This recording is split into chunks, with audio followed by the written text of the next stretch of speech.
नमस्कार स्टूडेंट्स। आप लोग को कल के क्लास में बायोलॉजी ज्योग्राफी में मानव संसाधन के बारे में बतलाए थे और मानव संसाधन में एक ही दिन में इतना ना छोटा चैप्टर था जो आप लोग को उसका क्वेश्चन आंसर तक भी हम पहुंचा दिए थे। ठीक है, आज उसी मानव संसाधन के अंतर्गत मिट्टी संसाधन यानी मृदा संसाधन के बारे में आप लोग को बतलाएंगे। फिर कल की तरह एकदम सिस्टम में रहिएगा तो आप लोग को इसका भी क्लास बहुत मजा आएगा पढ़ने में। और ये भी इम्पोर्टेंट है, जिस प्रकार से आप लोग जीवन जीने के लिए खाना खाते हैं उसी प्रकार से जीवन व्यतीत करने के लिए और खाना की सामग्री जो आपको मिलती है वह इसी मिट्टी से मिलता है। ठीक है, जीवन संबंधी सभी आवश्यकता की वस्तु आपको इसी मिट्टी से प्राप्त होता है। इसलिए ये चैप्टर मजेदार है, इसको अच्छा से पढ़िएगा। और ऐसा हम टॉपिक लेकर के आए हैं, इसका ऐसा नोट्स है मेरे पास, ठीक है, जो अगर आप लोग मन से पढ़ेंगे तो क्लास में ही याद हो जाएगा। कल के क्लास को आप लोगों ने देखा था, ठीक है। जो स्टूडेंट एक दो स्टूडेंट जो कमेंट करके बताए हैं मुझे, आप लोग को तो अच्छा लगा ही, जो क्लास में बैठे हुए थे उन्हें भी आप लोग को मतलब आप लोग को लगा ऐसा जो हाँ सर अगर ऐसे बतलाया जाए तो क्लास में याद हो जाएगा। संसाधन क्या था, संसाधन किसे कहते हैं, संसाधन के कितने प्रकार हैं और संसाधन संरक्षण क्यों जरूरी है, उसको कैसे नियोजन किया जा सकता है, सब कुछ हम एक ही वीडियो में क्लियर कर दिए थे। आज आप लोग को कोशिश करेंगे जो एक ही वीडियो में ये भी क्लियर कर दे, लेकिन अगर थोड़ा लॉन्ग अगर वीडियो जाएगा तो फिर हम रोक देंगे, कल मैनेज करेंगे। लेकिन तत्काल आप लोग देखिए, ठीक है। प्रकृति संसाधन के अंतर्गत अभी आप लोग को मानव संसाधन नहीं, मिट्टी एक प्रकृति संसाधन है, तो प्रकृति संसाधन के ही अंतर्गत हम लोग पढ़ने का कोशिश करेंगे। कहता है प्रकृति प्रदत्त वस्तुओं को प्रकृति संसाधन कहते हैं, जैसे जल, वायु, वन। इसमें मृदा इसलिए नहीं दिया क्योंकि हम लोग मृदा के बारे में पढ़ेंगे ही। ठीक है, सबसे पहले पढ़ेंगे हम लोग मृदा संसाधन यानी मिट्टी संसाधन के बारे में। मिट्टी हम लोगों के लिए कैसे संसाधन है, मिट्टी का कैसे कटाव होता है, कैसे मिट्टी बर्बाद हो रहा है, मिट्टी कैसे बंजर हो रहे हैं, फिर उस मिट्टी को कैसे बनाया जा सकता है, ये सब के बारे में इस चैप्टर में पढ़ना है। तो सबसे पहले आप लोग को एक पढ़ाए थे पॉलीथीन बैग, याद होगा, इंग्लिश में पॉलीथीन बैग पढ़ाए थे। जो पॉलीथीन से कैसे कैसे हम लोगों का मृदा प्रदूषण होता है उसमें हम लोग को अच्छा से था, तो इंग्लिश में पोयम, लेकिन पढ़े थे। जैसे सबसे बड़ा अभी जो आपको मृदा पढ़ा रहे हैं ना, इसमें मिट्टी प्रदूषण का सबसे बड़ा चीज है प्लास्टिक। सबसे ज्यादा अगर मिट्टी प्रदूषित हो रही है तो वो प्लास्टिक से। कहने के लिए कह देते हैं जो खाद खली से जैविक खाद का प्रयोग करने से मृदा खराब हो रहा है, ये सत्य है, होता है खराब, लेकिन सबसे ज्यादा होता है आपको वही प्लास्टिक से। देखिएगा गौर करके, जहां पे प्लास्टिक को अगर रख दीजिएगा तो उसके अंदर से जो पौधे निकलते हैं जंगल, वो जंगल उसी के अंदर में गल करके सर करके रह जाते हैं। और जहां पे मिट्टी रहती है वहां का जमीन को बिल्कुल बंजर बना करके रख देता है वो प्लास्टिक जहां पे रहता है वहां पर। ठीक है, लेकिन आपके इस चैप्टर में क्या क्या पढ़ना है सो देखिए। ठीक है, कहता हम भूमि पर निवास करते हैं, हमारा आर्थिक क्रियाकलाप भी इसी पर संपादित होती है, इसलिए भूमि एक महत्वपूर्ण संसाधन है।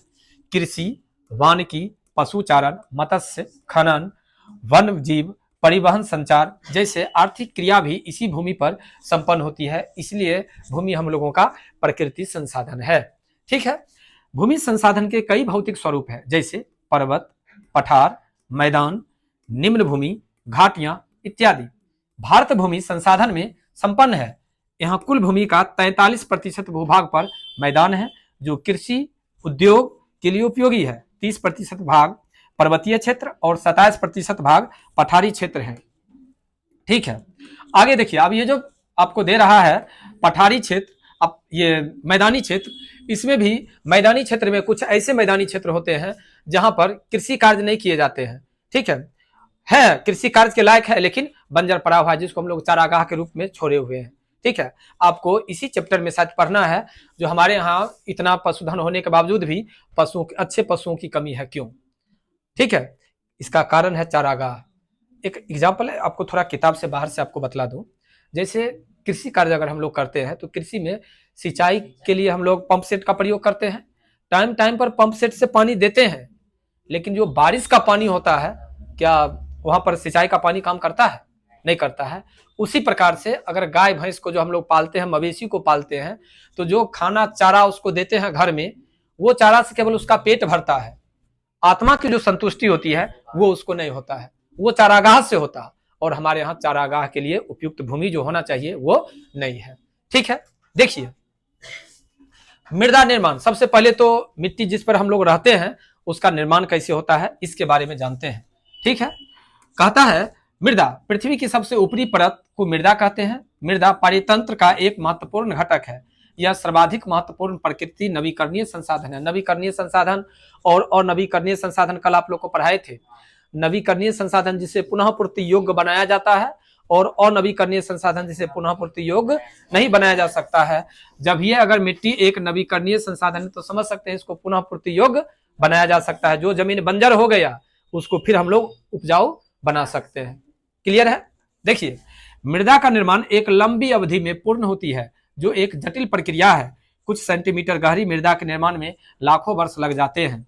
कैसे लगते हैं अब हम लोग आगे की ओर देखते हैं। सबसे पहले देखिए यहां से, ठीक है, ये बात आप लोग जान लीजिए। मृदा का निर्माण में आप लोग घर में सफाई तो करते होंगे, घर की सफाई करते हैं तो कचरा निकलता है ना, तो जहां पर कचरा को ढेर करते होंगे वहां पर देखते होंगे धीरे धीरे धीरे धीरे मिट्टी का एक टीला बन जाता है ना।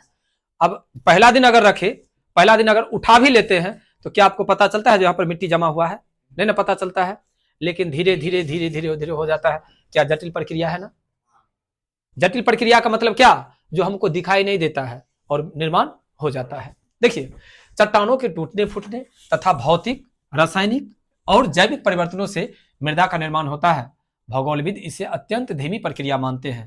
तापमान परिवर्तन, प्रवाहित जल की क्रिया, पवन, हिमनद और अपघटन की क्रियाएं ऐसे तत्व हैं जो मृदा निर्माण में सहयोग करते हैं। जैसे तापमान परिवर्तन क्या है, अभी इस चीज को पहले थोड़ा समझ लीजिए। ज्यादा तापमान होता है तो चट्टानें जो होती है या पेड़ पौधे के पत्ते जो होते हैं वो सूख जाते हैं, सूख करके गिरते हैं जमीन पर। जमीन पर गिरने के बाद वो फिर क्या होते हैं? सड़ते हैं, गल जाते हैं। उनके सड़ने से, उनके गलने से पहले जैविक खाद बनता है और वही जैविक खाद, ठीक है, मृदा का रूप ले लेता है। ठीक है, अब मृदा के प्रकार एवं वितरण। मृदा के प्रकार तो आप लोग तो मृदा के प्रकार पहले भी, इससे पहले भी पढ़े हुए थे।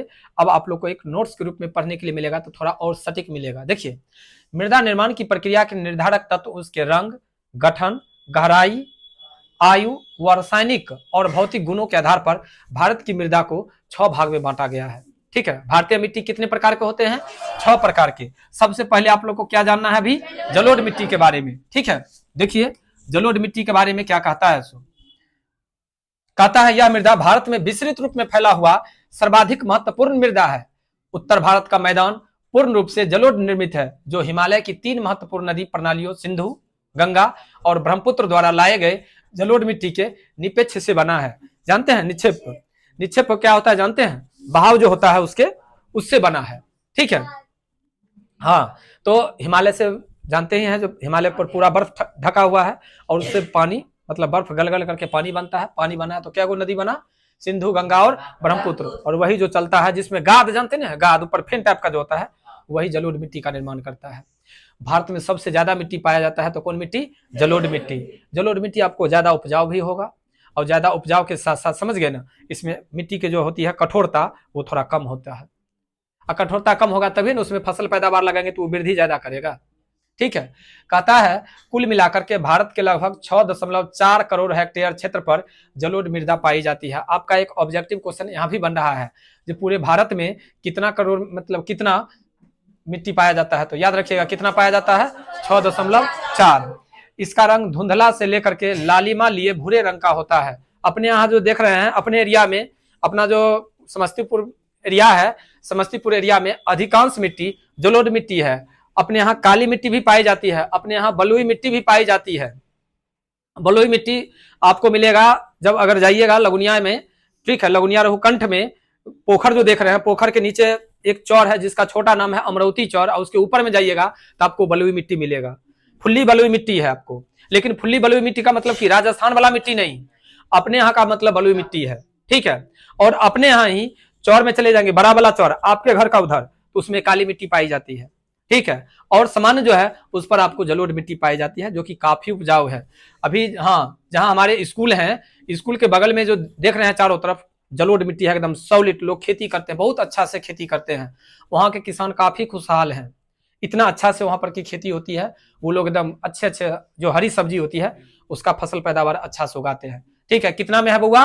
6.4 करोड़ हेक्टेयर में। बाबू एकदम ध्यान में रखना, आयु के आधार पर जलोढ़ मृदा के 2 प्रकार होते हैं, एक पुराना एवं एक नवीन। पुराना मिट्टी जो पहले से है। ठीक है, देखिए आगे है खादर बांगर, बाद में पढ़ेंगे, पहले तो समझिए पहले से जो है नाम एक, देखिए सब कुछ है लेकिन तनिया कहता नहीं है, ऐसे पढ़ेंगे तो मजा आ जाएगा। तो पुराने से है, और नवीन का मतलब कि नया वाला मिट्टी।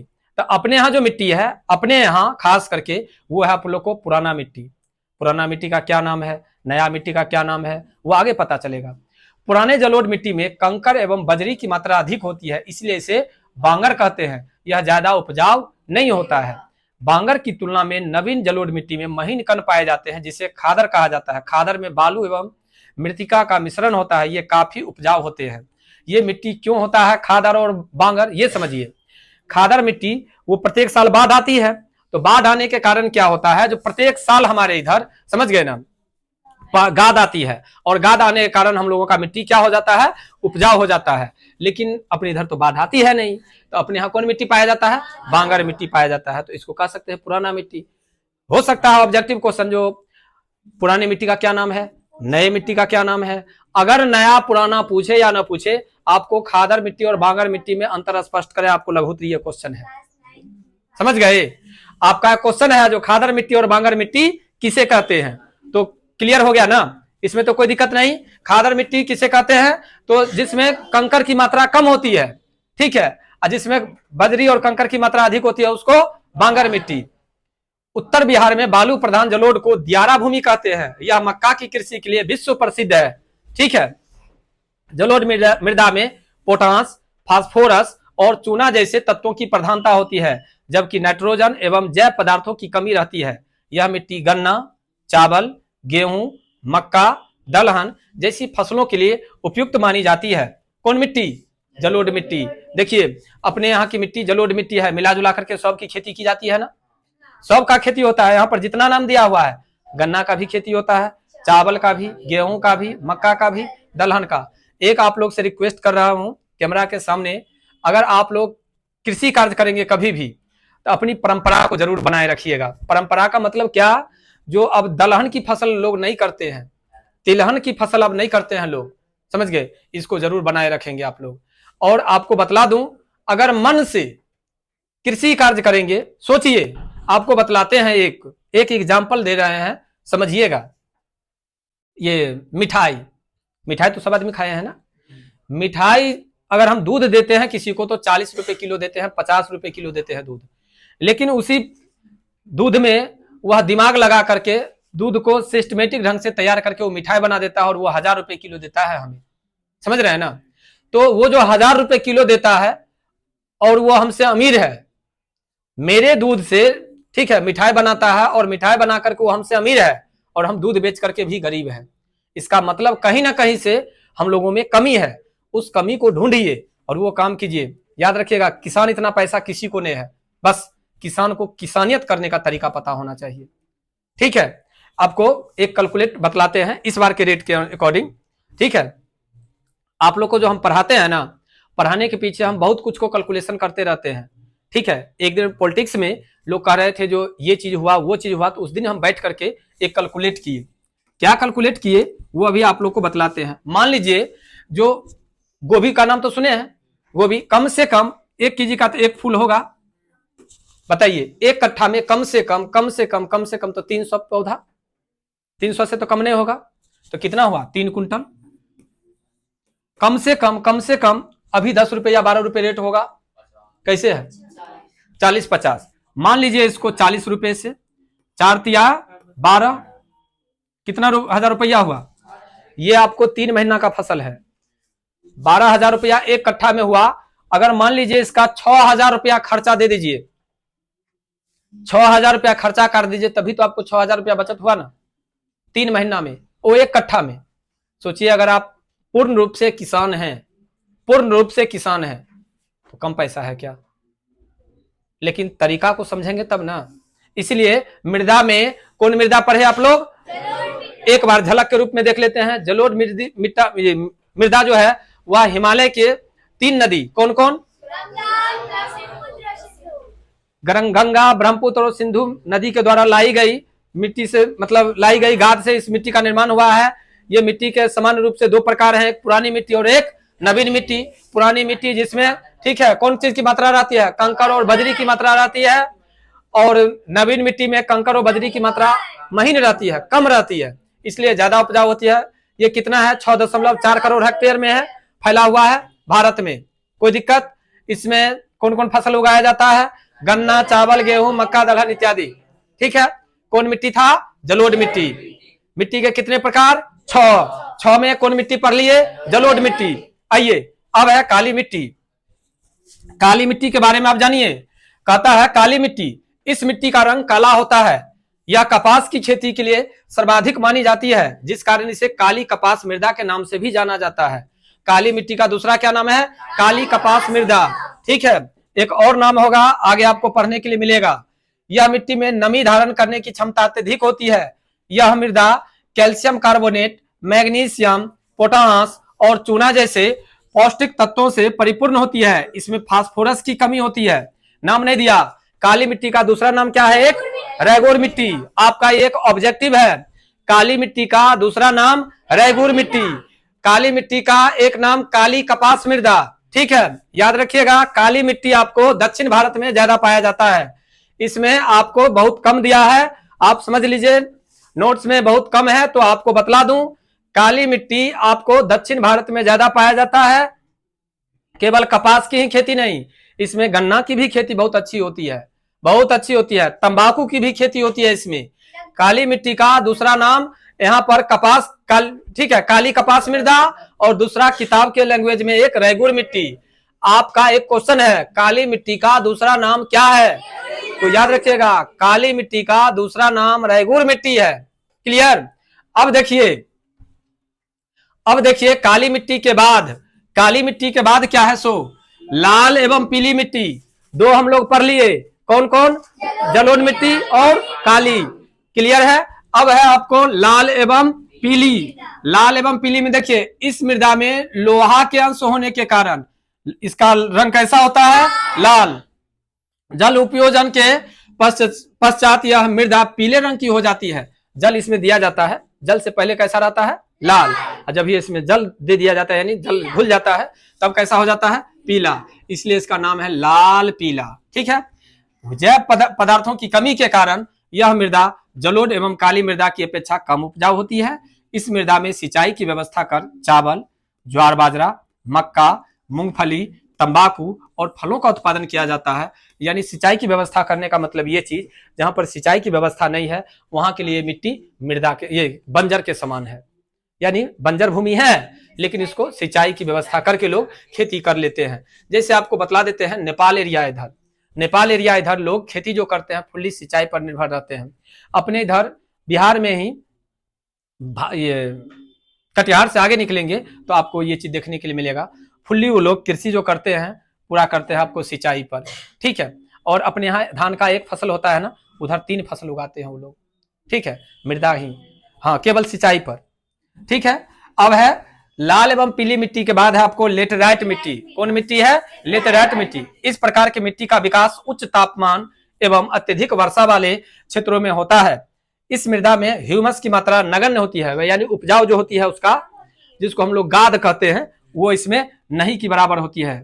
यह मिट्टी कठोर होती है, एल्युमिनियम और लोहे के ऑक्साइड के कारण इसका रंग लाल होता है। ठीक है, लेटेराइट मिट्टी का भी रंग कैसा होता है, लाल। ठीक है, लेकिन एक लाल पीली, लाल मिट्टी रहती है, लेकिन जब इसमें पानी की मात्रा पड़ जाती है तब क्या हो जाता है, पीली हो जाती है। ठीक है, अब देखिए लेटेराइट मिट्टी कहां पाया जाता है, सो कर्नाटक, केरल और तमिलनाडु जैसे राज्यों में मृदा संरक्षण तकनीकी के सहारे चाय एवं कहवा का उत्पादन किया जाता है। तमिलनाडु, आंध्र प्रदेश और केरल में इस मृदा में काजू की भी खेती की जाती है। काजू समझते हैं ना, 1200 रुपए किलो, 1800 रुपए किलो, 2000 रुपए किलो, उसका भी खेती किया जाता है। किसमें, लेटेराइट मिट्टी में। लेटेराइट मिट्टी याद रखिएगा, लेटेराइट मिट्टी। अब एक बार याद रखिए, जलोढ़ मिट्टी, काली मिट्टी, लाल एवं पीली मिट्टी, उसके बाद 4 गो हो गया। आगे आइए, मरुस्थलीय मृदा। कहता इस मृदा का रंग लाल या हल्का भूरा, यानी बालू के रंग का, बालू भूरा रंग का होता है ना। इस प्रकार की मृदा में वनस्पतियों और उर्वरक का अभाव पाया जाता है, किंतु सिंचाई की व्यवस्था कर कपास, चावल, गेहूं का भी उत्पादन किया जाता है। राजस्थान में गेहूं का उत्पादन किया जाता है ना, सब आदमी जानते हैं। तो सिंचाई की व्यवस्था करके, हाँ, बिना सिंचाई का वहां भी नहीं किया जा सकता है। समझ गए, याद रखिएगा। अंतिम है, 5 को तो हो गया, छठा है आपको कौन चीज, पर्वतीय मिट्टी। अब पर्वतीय मिट्टी जो होता है, पर्वत के नीचे जो होता है, जिसमें बड़ा बड़ा रहता है गोला, कौन चीज का, पर्वत का, यानी पत्थर का। ठीक है, पर्वतीय और पहाड़ी क्षेत्रों में देखने को मिलती है। यह मृदा अम्लीय और ह्यूमस रहित होते हैं। ह्यूमस रहित मतलब कि उसमें भी ह्यूमन नहीं रहता है। इस मृदा पर ढलानों पर फलों के बागान एवं नगदी घाटी में चावल एवं आलू का लगभग सभी क्षेत्रों में उत्पादन किया जाता है। चाय की भी खेती किया जाता है, क्योंकि आपको पता है सीढ़ी नुमा खेत बना करके, पहले जब हम लोग, समझ गए, आप लोग के तरह थे तो कहते थे सीढ़ी है या ये है, तो क्या बनाया जाता होगा, तो ऐसे ही बनाया जाता है। देखिए ये पहाड़ है, तो जान रहे हैं, अगर ऐसे रोक देंगे तो यहाँ पर तो पानी आ जाएगा ना, अगर यहाँ पर रोक देंगे तो पानी आ जाएगा ना, ऐसे पानी को रोक करके तब इस पर खेती किया जाता था। कहीं अगर तनिया मिस हुआ के बाद सब पानी नीचे। ठीक है, अब देखिए मिट्टी तो 6 प्रकार से पढ़ लिए, क्या लगा ना, जब मिट्टी के बारे में भी पढ़े तो लगभग याद हो गया। जलोढ़ मिट्टी में क्या पाया जाता है, काली मिट्टी में क्या पाया जाता है, पीली और लाल मिट्टी में क्या पाया जाता है, लेटेराइट मिट्टी में क्या पाया जाता है, मरुस्थलीय मिट्टी में क्या पाया जाता है, और पर्वतीय मिट्टी में क्या पाया जाता है। मिट्टी के कितने प्रकार थे, 6। शॉर्ट में आप लोग को बहुत अच्छा से समझ में आ गया होगा। आगे देखिए, पर्वतीय मिट्टी के बाद है आप लोग को भारत में भू उपयोग के स्वरूप। भारत में भूमि का उपयोग हम लोग कैसे करते हैं, इसके बारे में आप लोग को जानना है। भारत के कुल भौगोलिक क्षेत्र 32.8 लाख वर्ग किलोमीटर के मात्र 93% भाग का ही भूमि उपयोग का आंकड़ा उपलब्ध है। अभी जो जनगणना होता है, जिसमें आपसे पूछा जाता है कृषि योग्य कितना भूमि है, गाछी कितना है, घर कितना में है, ऐसे करके जो यहाँ से आकलन लेकर के गया है, उस आकलन के अकॉर्डिंग 32.8 लाख यानी 93%, 7% भूमि उपजाऊ होने के बाद भी, सही भूमि होने के बाद भी हमारे उपयोग में नहीं है। भारत, देखिए यही क्वेश्चन, भारत पशुधन के मामले में विश्व के अग्रणी देशों में शामिल किया जाता है, किंतु यहाँ अस्थायी चारागाह के लिए बहुत कम भूमि उपलब्ध है। ठीक है, चारागाह के लिए हम पहले ही आपको बतला दिए थे, चारागाह का यहाँ कमी है, क्योंकि जो भी भूमि है उसमें लोग क्या करते हैं, खेती करते हैं, और प्रति छोड़ते नहीं है। प्रति नहीं छोड़ने के कारण कहाँ जाएगा, अगर थोड़ा मोड़ा है भी तो उसमें जंगल है ही नहीं। हाँ, गाछी में भी अच्छा गाछी आपको देखने के लिए नहीं मिलेगा। अभी पुराने जमाने का गाछी है, लोग उसमें मेहनत ही नहीं करते हैं, तो अच्छा नहीं रहा। अब नहीं, अब लेकिन महत्व पता चला है, जब गवर्नमेंट इसके लिए पैसा देना चालू किया है तो लोग अब मेहनत कर रहे हैं। देखिएगा, कई लोग महोगनी का पौधा, कई आदमी सागवान का पौधा, कई आदमी शीशम का पौधा, ये सब का पौधा लगा रहे हैं। ठीक है, 2 कट्ठा में हमारे यहाँ भी महोगनी का पौधा लगा हुआ है, आप लोग देखे होंगे हमारे घर के पीछे महोगनी का पौधा लगाए हैं। ठीक है, सरकारी सिस्टम से ही हम लोग लगाए हैं, लेकिन लगा हुआ है, और उसका देखरेख भी अच्छे ढंग से किया जा रहा है। उसमें जैविक खाद होता है, वो जैविक खाद को डालते हैं, जैविक खाद के साथ साथ उसकी जो तमाई होती है, कोराई होती है, समय समय पर हम लोग कर रहे हैं, अच्छा खासा उसका वृद्धि कर रहा है। ठीक है, जैसे अभी आप लोग को कहते हैं, जैसे हम लोग जो बर्थडे पार्टी मनाने के लिए कहीं से कहीं चले जाते हैं, बर्थडे पार्टी मत मनाइए, बर्थडे के नाम पर एक पेड़ लगा दीजिए। ठीक है, इससे क्या होगा, जो हमारे पर्यावरण में संतुलन स्थापित रहेगा। ठीक है, चलिए आगे देखिए, कहता क्या, पंजाब और हरियाणा में कुल भूमि के 80% भाग पर खेती की जाती है, जबकि अरुणाचल प्रदेश, मिजोरम, मणिपुर एवं अंडमान निकोबार द्वीप समूह में 10% से भी कम क्षेत्र में कृषि की जाती है। बताइए, तब ना हम लोग पंजाब और हरियाणा को जानते हैं सबसे इंपोर्टेंट, मतलब सबसे ज्यादा पॉपुलर खेती के माध्यम में गेहूं की खेती और चावल की खेती सबसे ज्यादा किया जाता है यहाँ। ठीक है, हाँ बाबू हल्ला नहीं करो, हल्ला करने के लिए सारा लाइव पढ़ा हुआ है, पहले पढ़ लो, पढ़ करके बैठ करके बात कर लेना सब आदमी। ठीक है, पंजाब में ऐसा टेक्नोलॉजी का प्रयोग किया गया है ट्रैक्टर में, जो पहले कभी सुनते होंगे आप लोग, अभी रियली में देखने के लिए मिलता है। वहां का विकास अपने यहाँ भी अब आ रहा है। पहले गेहूं को काटा जाता था हाथ से, हसिया से, अब सब कुछ क्लियर करके सार करके, हाँ सब कुछ करके आपको दे देगा। हो गया ना विकास। ठीक है, देखिए किसी भी देश में पर्यावरण को संतुलित बनाए रखने के लिए उसके कुल भूभाग का 33% वन होना चाहिए, लेकिन भारत में आज भी मात्र 20% भूभाग पर ही वनों का विस्तार है, जो पर्यावरण के लिए क्या है, हानिकारक। कितना कम है, 33%।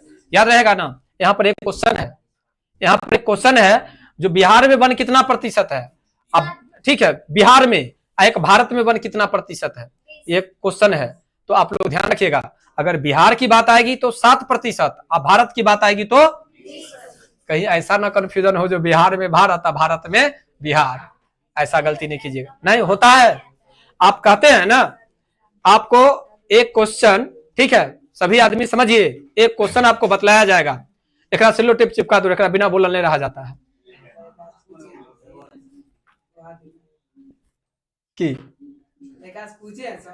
हाँ समझो, ठीक है। बतला रहे हैं, एक क्वेश्चन था, मैथ का क्वेश्चन था। एक खिलौना शंक्वाकार है जो अर्धगोले पर अध्यारोपित है। खिलौने की कुल ऊंचाई 15.5 के बदला में 17.5 है और त्रिज्या 3.5 के बदला में 7 सेंटीमीटर है। क्वेश्चन को समझ लीजिए। फर्स्ट पाली में पूछा था 2014 या 15 में, आपको ईस्वी सन एक्यूरेट नहीं बतला सकते हैं अभी, लेकिन पूछा था क्वेश्चन। तो सभी स्टूडेंट ये बना दिए 214.5, ये खिलौना एनसीईआरटी वाला क्वेश्चन। कैसे आप कहते हैं जो कंफ्यूजन नहीं रहेगा, 20% और 7%, इसलिए अभी हम आपको याद दिला देते हैं। जो अगर भारत में कहेगा तो 20% और अगर बिहार में कहेगा तो 7%। एकदम माइंड में सेट कर लीजिए, दोनों ऑब्जेक्टिव है आपके पास। अब मिट्टी के बारे में तो आप लोग जान लिए, जो मिट्टी क्या है, मिट्टी ठीक है, और कैसे कैसे उसमें प्रकार है, उसका कितने प्रकार है, कौन मिट्टी में कौन चीज का फसल उगाया जाता है। अब मिट्टी का थोड़ा संरक्षण कैसे करेंगे, मिट्टी का जो कटाव हो रहा है, मिट्टी जो बंजर हो रहा है उसको बचाएंगे कैसे, उसके बारे में पढ़ना है। कहता है मृदा को अपने स्थान से विविध क्रियाओं द्वारा स्थानांतरित होना भूक्षरण कहलाता है। गतिशील, जल, पवन, हिमानी और सामुद्रिक लहरों द्वारा भूक्षरण होता है। तीव्र वर्षा से भी मृदा का कटाव होता है। दरबज्जा पर वाला सबसे अच्छा, आप लोग खेत में अगर नहीं गए तो दरबज्जा पर देखिएगा, दरबज्जा पर का मिट्टी काट करके कहां पहुंचा देता है, रोड पर, देखे है ना। तो मिट्टी कैसे कटाव होता है देख लिए। कहता है भूमि निम्नीकरण, वह प्रक्रिया जिसमें भूमि खेती के अयोग्य बनती है उसे भूमि निम्नीकरण कहते हैं। वन उन्मूलन, अति पशुचारण, खनन, रसायनों का अत्यधिक उपयोग के कारण भूमि निम्नीकरण होता है। समझ गए। उड़ीसा वन उन्मूलन के कारण भूमि निम्नीकरण का शिकार हुआ है। गुजरात, राजस्थान, मध्य प्रदेश और महाराष्ट्र जैसे राज्यों में भी अत्यधिक पशुचारण के कारण भूमि निम्नीकरण हुआ है। पशुचारण के लिए जमीन है ये नहीं है, लेकिन भूमि निम्नीकरण होता है। कैसे होता है तो देखिए, परती छोड़ दिया तो इतना इतना जंगल हो गया, जंगल को जाकर के एक बार पशु चर गया, अब न में जंगल बचा और नहीं वो भूमि बचा। और आप लोग जैसे लड़का जाकर के क्रिकेट खेल गया, पूरा उसको आंगन बना दिया, जमीन इतना न कठोर हो गया कि उसमें फसल पैदावार होने के लायक रहबे नहीं करेगा। ठीक है, हाँ कबड्डी करके चाहे जैसे करके कर देते हैं। ठीक है, देखिए आगे, पंजाब, हरियाणा और पश्चिम उत्तर प्रदेश में अधिकांश सिंचाई के कारण भूमि निम्नीकरण हुआ है। अत्यंत सिंचाई कर दिया जो वहां का भी भूमि, ठीक है, खराब हो गया। अधिक सिंचाई से जल क्रांतता की समस्या पैदा होती है, जिससे मृदा में लवणीय और क्षारीय गुण बढ़ जाते हैं जो भूमि के निम्नीकरण के लिए उत्तरदायी होते हैं। ठीक है, जल क्रांतता यानी ज्यादा लंबे समय तक पानी में गीलापन बना रह जाना, यानी मिट्टी में गीलापन बना रह जाना।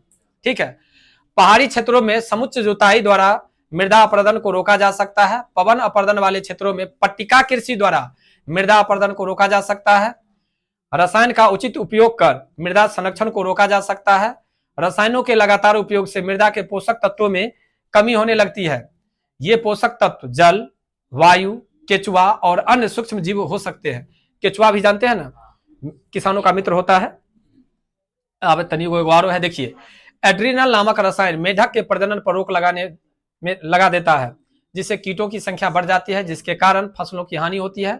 रासायनिक उर्वरक की जगह जैविक खाद का उपयोग कर मृदा संरक्षण को रोका जा सकता है। हम लोग इसके लिए लेकिन तैयार नहीं है। खेत में जब तक अगर डीएपी, यूरिया, पोटास नहीं पड़ेगा तब तक हम लोग को संतुष्टि नहीं मिलेगा। ठीक है, कहता है मृदा संरक्षण को रोकने के लिए वृक्षारोपण महत्वपूर्ण है।